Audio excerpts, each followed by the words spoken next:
नमस्कार, रेडियो 99 पर आपका बहुत बहुत स्वागत है। मैं हूं आपके साथ अभिषेक गुप्ता और आप सुन रहे हैं कॉर्पोरेट सेंट्रल। एफपीओ के बाद कौन सी सेवा लॉन्च करेगी वोडाफोन आइडिया? फोर्टिस मलार के शेयर में क्यों लगा 20% का अपर सर्किट? बायजूस के सीईओ अर्जुन मोहन ने क्यों दिया इस्तीफा? बताएंगे आपको। और इसके अलावा भी होंगी कॉर्पोरेट जगत से जुड़ी कई और बड़ी खबरें।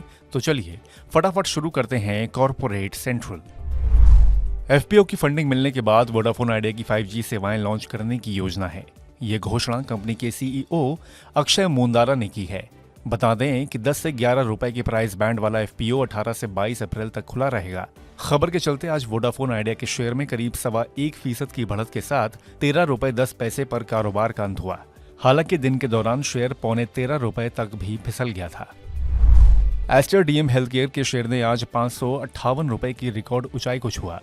दरअसल बोर्ड ने 118 रुपए प्रति शेयर के स्पेशल डिविडेंड को मंजूरी दे दी है। इस डिविडेंड की घोषणा जीसीसी बिजनेस बिक्री की रकम मिलने और एफिनिटी होल्डिंग की ओर से कंपनी को जारी रिडीमेबल प्रेफरेंस शेयरों के रिडम्पशन के चलते की गई है। कारोबार के अंत में शेयर 7.5% की बढ़त के साथ 525 रुपए पर बंद हुआ। महिंद्रा समूह की ओर से रिन्यूएबल एनर्जी में 1200 करोड़ रुपए का निवेश किया जाएगा। दरअसल इस समूह ने सोलर और विंड पावर के मिश्रण वाले 150 मेगावाट के हाइब्रिड रिन्यूएबल एनर्जी प्रोजेक्ट लगाने की घोषणा की है, जो कि महिंद्रा सस्टेन नाम की ग्रुप कंपनी की ओर से बनाया जाएगा। इस प्रोजेक्ट में global investor Ontario teachers pension plan board strategic partner के रूप में होगा। खबर के चलते आज एमएनएम के शेयर में करीब 1% की गिरावट के साथ 2052 रुपए पर क्लोजिंग हुई। फोर्टिस मलार के शेयर में आज 20% के अपर सर्किट पर 67 रुपए 59 पैसे पर कारोबार की समाप्ति हुई। दरअसल 12 अप्रैल को कंपनी के बोर्ड ने 40 रुपए प्रति शेयर के अंतरिम डिविडेंड को मंजूरी दे दी है, जबकि शेयर का क्लोजिंग भाव 56 रुपए 33 पैसे था। स्टॉक एक्सचेंजों को दी गई जानकारी के मुताबिक कंपनी ने डिविडेंड भुगतान के लिए 23 अप्रैल 2024 रिकॉर्ड डेट तय की है।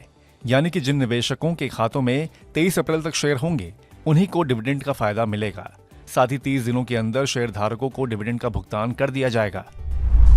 ऑडिट रेगुलेटर एनएफआरए ने रिलायंस कैपिटल के 2 पूर्व सहायक ऑडिटर्स का लाइसेंस रद्द कर दिया है।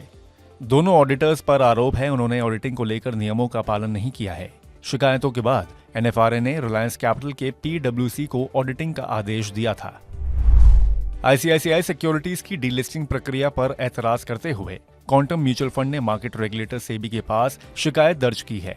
अपनी शिकायत में क्वांटम म्यूचुअल फंड ने कहा है कि इस प्रक्रिया से फंड हाउस की यूनिट होल्डर्स को 6.1 करोड़ रुपए और आईसीआईसीआई सिक्योरिटीज के माइनॉरिटी शेयर धारकों को करीब 1777 करोड़ रुपए का घाटा होगा। खबर के चलते आज आईसीआईसीआई सिक्योरिटीज के शेयर में करीब 0.25% की कमजोरी के साथ 727 रुपए पर कारोबार की क्लोजिंग हुई। हालांकि इंट्राडे में शेयर 719 रुपए 25 पैसे तक भी लुढ़क गया था। एडटेक कंपनी बायजूस के सीईओ अर्जुन मोहन ने पद मिलने के 6 महीने बाद ही इस्तीफा दे दिया है।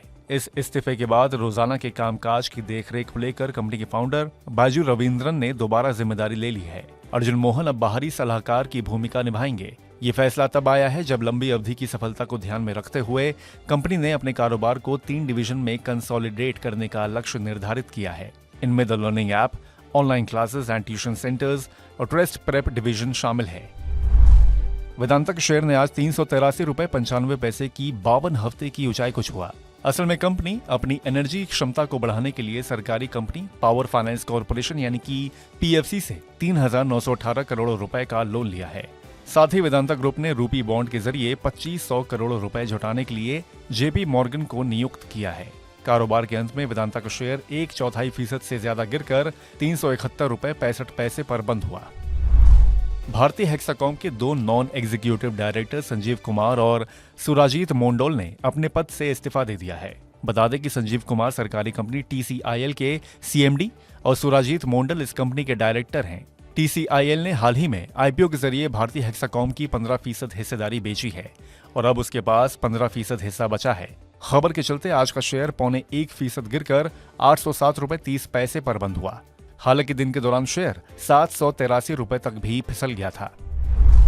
अमेरिकी कंपनी टेस्ला ने अपनी इलेक्ट्रिक गाड़ियों में लगने वाले सेमीकंडक्टर चिप्स खरीदने के लिए टाटा ग्रुप की कंपनी टाटा इलेक्ट्रॉनिक्स के साथ समझौता किया है। टाटा इलेक्ट्रॉनिक्स भारत में सेमीकंडक्टर चिप की फैक्ट्री लगा रही है और इस डील के बाद अब चिप की सप्लाई टेस्ला को भी करेगी।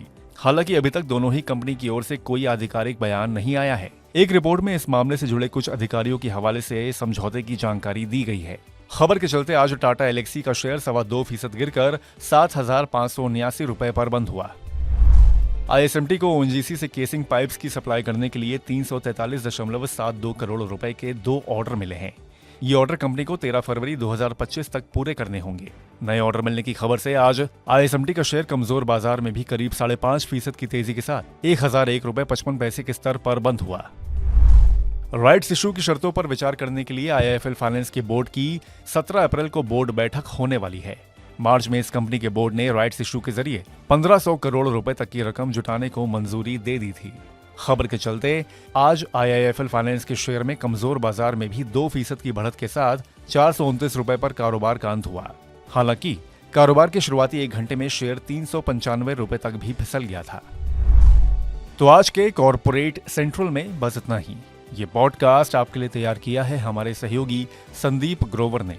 बाकी बिजनेस, पर्सनल फाइनेंस और कॉर्पोरेट जगत से जुड़ी और खबरों के लिए सुनते रहिए रेडियो मनी 9 और डाउनलोड कर लीजिए हमारे मनी 9 ऐप को। हमेशा की तरह मैं हूं आपके साथ अभिषेक गुप्ता। अभी लेता हूं विदा। धन्यवाद।